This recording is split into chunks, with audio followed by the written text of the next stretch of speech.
Hi everybody, Everett here, and we're going to take a look at what's sold on eBay, buttons and everyday art. First up are these antique velvet perfume buttons. You can see they are steel studded around the rim of the button. These were probably, I don't have it in front of me, but these were probably about less than half an inch wide. Oh, I'm sorry, these were 5 1/8 inch wide each. I had 19 of them, and I sold them for $75.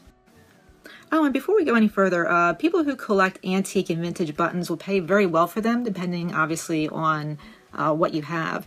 It's important to be pretty particular about measuring them.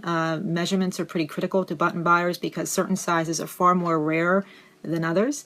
And of course, condition and the quality of what you have is very important, but they will pay. In this particular case, this is a what's called an antique high relief lady profile button, because the lady, she's pretty far off the button. She was probably stamped on it and then engraved. She has a Gainsborough influence to her. There are actually piercings around that rim of flower heads that you see there. And let's see, there's a loop shank on this, which is a metal loop on the back of the button to use it. It measures about 1 3/4 inches across, and I got $59.99 for it. A type of button to look out for in particular are these Victorian enameled hand-painted buttons. These buttons were hand-painted on enamel and brass and has a very pretty butterfly floral design on it. And I sold these for $69.99, and they shipped to Virginia, and I sold these in under 2 weeks.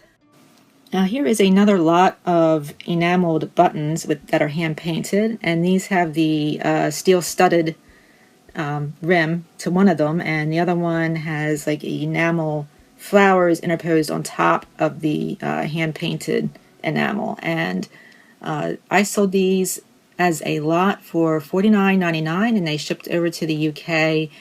Looks like I had these a little longer. I had these for about a month and a half. So again, if you can pick up these older Victorian hand-painted enameled buttons, you should do quite well.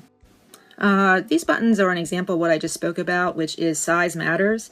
The button on the bottom with the airplane there, you know, it's funny. The minute I'm thinking of those brothers on the hill that flew this thing, I can't remember their names. Isn't that crazy? Anyway, I measured this wrong by about 1/8 of an inch, and I got these returned on the basis of that. Person was like, "It's much rarer if it's 1/8 of an inch smaller than what you measured it, and you were wrong in your measurements." And okay, so I took the return, and I turned around and I flipped these again. I only got $35 for both of these anyway, which is good, but you know, handling a return and all that was a bit of a bummer. These are what are called story buttons, and these were made in about the 19th century, but they have been around actually for a couple centuries even before that, because often buttons told stories, and so the person will look at the button and say, aha, that's about such and such. Well, these particular buttons are called the Fairies at St. Cuthbert's Well, and what they're doing, this is from a Longfellow's ballad called The Luck of Edenhall, and that tells a story of a painted goblet left by fairies on St. Cuthbert's Well in the Garden of Edenhall, which is what they're doing. They're putting the goblet down. And the superstition went, should that glass ever shatter at a banquet, the vaulted hall of Edenhall would crack, flames would burst forth, and Edenhall would be in ruins. That sure sounds like a Game of Thrones episode, doesn't it? In any event, these were about 1.5 inches across, and I sold these for $44.99 to a nice person up in Syracuse, New York, who absolutely loved them. And this lot is a bunch of really boring post office buttons from Woodbury and Baltimore in the late to early, or 19th century into early 20th. And actually, one of the reasons I'm showing you these is because often the most boring buttons get a ton of money. Not these. Actually, these, I only got like $25 for these. But what I'm trying to tell you is, if you look up on eBay the price of Confederate soldier buttons and Civil War buttons, you'll see, especially with the Confederacy, that those buttons go for a crap load of money. I mean, people just collect Civil War. I don't think it's a reflection on what side, quote unquote. But in any event, boring buttons can often garner you the most, and if you take a look at the Civil War buttons, you'll see what I mean. Okay, so let's move on to everyday art, and here we have a paint by numbers terrier looking quite frightened at a frog, I guess, and I sold this for $39.99. I had this for about a year, but it was only about 14 inches by 11, so it was really no big deal. The thing about what I call everyday art, and we're talking like paint by numbers and prints and things that you might find at flea markets or thrift shops, which, by the way, I found all these at thrift shops, the ones that I'm going to show you today. You can't beat the return on investment for certain types of works. So if you have the time, you should really sit down and go through some ended closed auctions that sold and take a good look, because you might be surprised at some of the prices that are coming in. And if it's something that you just happen to see, like paint by numbers, some of them do very well. You can just quickly learn those, pick them up along the way, and when you see one, when you're out somewhere, just pick it up. This is a signed print by Ron Woods called Don't Think We'll See Flight Again. It's a print of NASA's spacesuit gloves.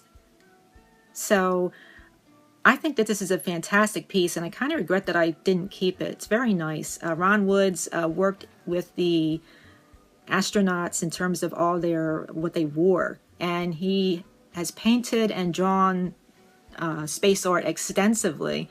And I had this artwork for over a year, and I dropped the price from like $275 to $175, and ultimately it went to the Netherlands for $149.99.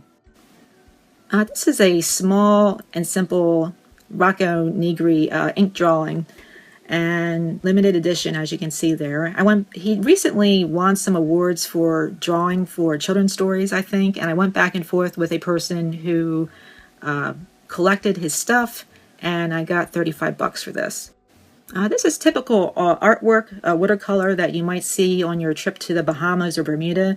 This is by, I believe his name, Carol Holding, and it's pencil sign on the lower right. It's of Horseshoe Bay, and I got $124.99. I had this is another one I had for 6 months. I got this in May, and I sold this around Thanksgiving.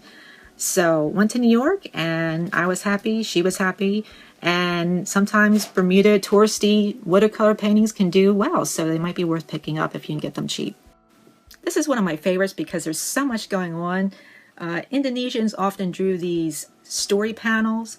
This is an Indonesian battle scene, and it is a mythological battle, and it was hand painted. It was drawn and then hand painted on a fibrous cotton panel, and it was about 34 inches by 76 inches wide. Often these can date a couple centuries old or more. Mine happened to be mid-century. The person, whoever did it, did a fantastic job.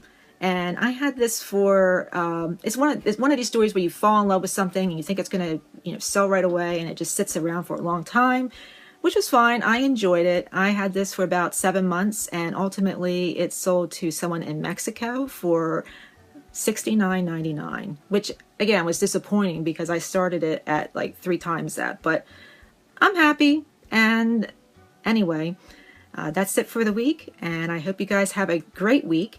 Good hunting, folks.